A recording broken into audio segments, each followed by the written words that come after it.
Steam வச்சு iron பண்ணிக்கோங்க. ஓகேங்களா? ஸ்டீம் கம்பல்சரி இருக்கணும். ஸ்டீம் ஐரன் இருந்தால் தான் இந்த ஃபில்ட் வந்து அழகா உட்காரு. அந்த பாவாடி லுக்கா வரணும் அப்படின்னா முடிஞ்ச வரைக்கும் ஸ்டீம் ஐரன். இப்போ இந்த இடத்துல நான் இந்த ஃபில்ட் இருக்கா இதை பிடிக்கிறேன்னா அப்படியே நேரம் வரணும். லாஸ்ட் டெட் எண்ட்லயே நான் பிடிக்கும் போது இப்போ நான் துணியை இழுக்கும் போதே தெரியும். சப்போஸ் நான் இப்போ பாருங்க இங்க பிடிக்கிறேன், இதை இழுக்கிறேன்னு வச்சுக்கோங்களேன், எனக்கு ஒரு மாதிரி கிராஸா வரும். இது வந்து இந்த ஃபில்ட் அந்த மாதிரி கிராஸா வருதுன்னா அப்போ நீங்க பிடிக்கிறது கிராஸ்ன்னு அர்த்தம். இப்போ இழுக்கும் போதே ஸ்ட்ரைட்டா வந்து உட்காருதா, இதுதான் அப்போ நீங்க ஸ்ட்ரைட்டா பிடிக்கிறீங்கன்னு அர்த்தம். இதை வந்து ஃபாலோ பண்ணிக்கோங்க. இந்த மாதிரி பிடிச்சி இந்த மாதிரி நீங்க ஒவ்வொரு ஃபில்ட்டா கூட தேய்க்கிறதுக்கு யாருன்னா ஆள் இருந்தாங்கன்னா ஒவ்வொரு ஃபில்ட்டா கன்வெர்ட் பண்ணிக்கோங்க.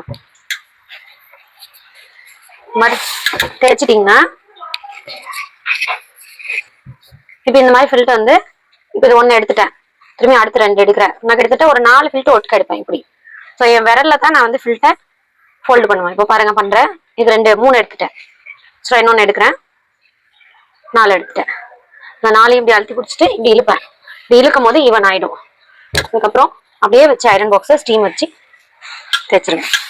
ஸோ எனக்கு பார்த்தீங்கன்னா அப்படியே ஸ்டீம் உட்காந்து இந்த மாதிரி ஒவ்வொரு ஃபில்ட்டையும் 4 ஃபில்ட்டா கன்வெர்ட் பண்ணி ஐரன் பண்ணணும். ஃபில்ட் வைக்கிற வீடியோ போட்டிருந்தேன். ஸோ நிறைய பேர் அதை வந்து பார்த்துட்டு கிட்டத்தட்ட 3 லட்சம் வியூஸ்க்கு மேலே போயிருக்கு ஒரே நாள்ல. ஸோ இந்த ஃபில்ட் வைக்கிற வீடியோ வந்து எனக்கு போடுங்க சிஸ்டர், எப்படி மெஷர் பண்ணணும்னா உங்களுக்காகவே யூடியூப்ல லாங் வீடியோ போஸ்ட் பண்ண போறேன். இந்த ஒயிட் ஸ்கர்ட் தைச்சிருக்கேன் பாத்தீங்களா, இந்த வெள்ளை பாவாடை, இதோட வீடியோ தான் எடுத்திருக்கேன். யூடியூப்ல போய் பாருங்க, கண்டிப்பா உங்களுக்கு யூஸ்ஃபுல்லா இருக்கும்னு நினைக்கிறேன். புரியலன்னு சொல்லி கமெண்ட் பாக்ஸ்ல கமெண்ட் பண்ணுங்க, கண்டிப்பா அதுக்கு உண்டான வீடியோ திரும்பி நான் போடுறேன். ஸோ இது பாருங்க, இதே மாதிரிதான் நான் வந்து 4.5 மீட்டர் துணியை எடுத்து பாவாடை வந்து ஸ்டிச் பண்ணியிருக்கோம். ஸோ எப்படி இருக்குன்னு இதுவுமே கமெண்ட்ல கமெண்ட் பண்ணுங்க.